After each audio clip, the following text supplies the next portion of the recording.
Work 1 single crochet inserting your hook in the first chain.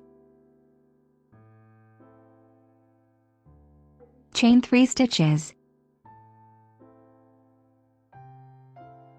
Work 3 double crochet inserting your hook in the first single crochet under the back loop.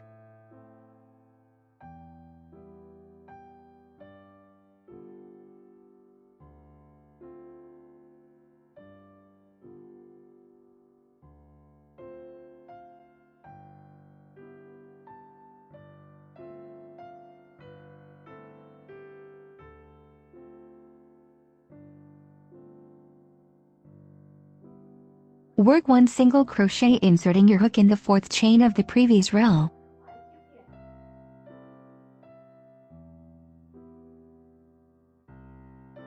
Repeat the process inserting your hook in every fourth chain of the previous row.